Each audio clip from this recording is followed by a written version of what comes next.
Stuart Storley here for Sailing World Magazine. Welcome to our video interview series from Key West Race Week 2013, Quantum Key West Race Week 2013. Standing next to me is Hap Fauth, the owner of Bella Mente. The 72-foot Util design, just under a year old. Hap's down here in the beginning of an aggressive, impressive 2013 campaign that will wind up next December in Australia, hopefully with line honors win in the Sydney-Hobart race. Hap, thanks for being with us. Delighted to be here. Good practice day today.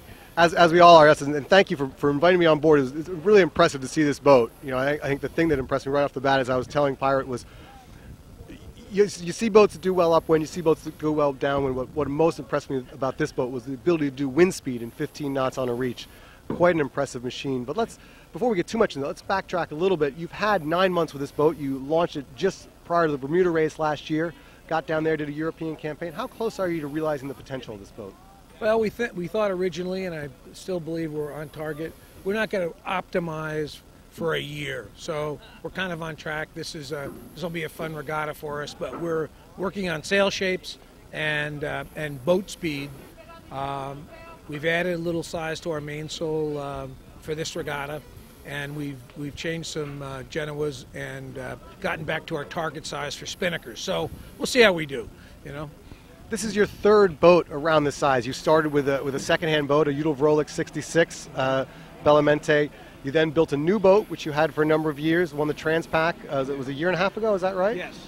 And this is your third. What did you learn those first 2 boats that you applied to, not necessarily the boat itself, but the management of the process? Well, you build a team. It's just like, you know, a company. You get the right people in the bus and then get everybody in the right seats.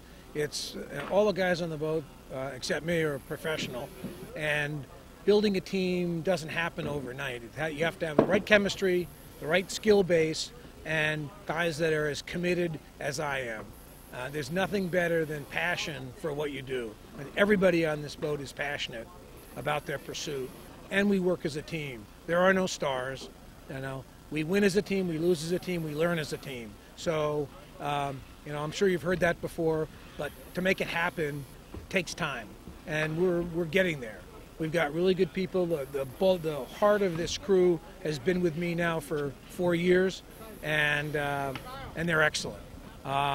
Great skill, positions, and everybody communicates well. So as a team, now we step up to the next level. Racing around the buoys is, you know, the devil's in the detail. It's all about the details. Tactically, you have to be good, and you execute. You know, the fleet is a very, very tight fleet from a competitive standpoint, and one mistake and you get flushed back in the pack. So it's sailing flawlessly. You mentioned the fleet. You've had some bigger regattas, just 2 boats here. Is that a disappointment to not have more competition? Did you expect more competition at this event? No. The boats are in Europe. One boat, Andy Siriano's Allegra, hits the water in March, and the majority of our guys are over in Europe. And so we're just tuning up for that. This is an opportunity to get the crew together, to practice, to see if changes we've made work out in terms of more boat speed. And you know, you don't want to go too long without being on the water with these guys. I can understand it. What is it about? People look at this size range, this 72-foot size range, this Mini Maxi size range, and they see the potential to have maybe what was in existence in the late 80s with the Maxi circuit. It doesn't seem to have quite gelled the way it could. What is it? Why is it not quite happening? Or maybe it is happening and we're just not aware of it? Well, we'll have 6 strong boats in Europe this summer, starting with a Palma Vela, and I'm very pleased with that. Remember, we had a huge downturn in 08, 09, and I think that a lot of guys kind of put plans aside in consideration of either their businesses or their investment portfolio. So there's still a lot of people looking at this as a class they want to go into. It's a big economic commitment. It's a big economic commitment to build a boat, and it's a bigger economic commitment to campaign the boat. Moving a crew around of 25 guys is not for the faint of heart. Sure, and of course, this year, as we mentioned before, a big year for you. We got some events here, Caribbean events over to Europe for the summer, and then into the fall, Fastnet, Maxi Worlds again, and then down to Hobart. When you look at this year, you have some new boats you mentioned are going to come online in your class. How do you set your expectations, and what do you use to determine whether the year is a success?